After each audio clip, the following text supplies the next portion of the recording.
La santé, c'est pas juste des soins médicaux, des soins infirmiers, des soins pharmaceutiques.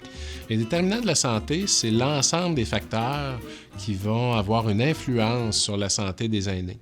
On parle entre autres de l'environnement économique. L'environnement économique, on comprend que comme sentinelle, comme navigateur, vous n'allez pas faire des chèques aux aînés, mais vous allez être en mesure d'avoir accès à un bassin, à un ensemble de services qui peuvent venir compenser ces difficultés-là.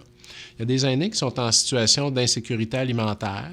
Bien, peut-être qu'on ne peut pas faire l'épicerie à leur place, puis leur donner des cartes cadeaux, mais en même temps, on peut les orienter vers les bonnes ressources, vers des banques alimentaires, vers des endroits où ils peuvent aller manger en présence de quelqu'un, d'autres aînés comme eux ou même des intervenants. Donc, l'environnement économique, on peut avoir un impact là-dessus quand on a une sentinelle, un navigateur. L'environnement physique, c'est un autre important déterminant de la santé. Si on prend l'exemple d'un aîné qui chute, oui, il va avoir éventuellement une évaluation plus médicale, il va avoir une évaluation si jamais il y a une blessure, tout ça. Mais si on veut éviter qu'une chute se reproduise, bien, il faut agir sur l'environnement physique de la personne. Dans l'appartement, dans le logement, il risque d'y avoir des éléments qui prédisposent aux chutes.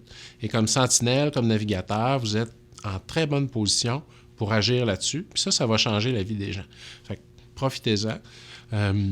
L'environnement social, c'est également un déterminant de la santé important. Quand je dis environnement social, c'est le réseau qui existe autour d'une personne, tout le support qu'elle peut recevoir de ses proches, de ses voisins, de sa communauté, membres de la famille ou pas. La solitude, c'est probablement la pire chose pour la santé d'un aîné. C'est lié au développement de problèmes cognitifs, de problèmes de l'humeur comme la dépression. C'est lié à des maladies chroniques qui vont moins bien. Et donc, on peut agir là-dessus, mettre les gens en relation avec les bonnes ressources pour faire en sorte que l'environnement social soit propice à une bonne santé. Il y a les caractéristiques individuelles également sur lesquelles on peut agir.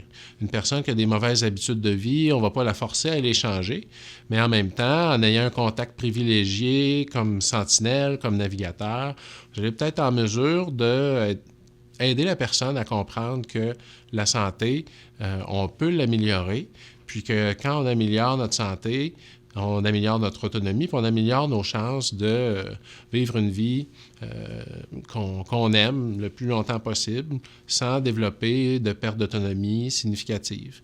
Donc, tous ces éléments-là, c'est des déterminants de la santé importants. Oui, le réseau de la santé est là pour compenser des difficultés, mais il y a beaucoup de choses qu'on peut faire en dehors, puis ça va être important pour vous, sentinelle, navigateur, d'agir directement dans l'environnement de la personne.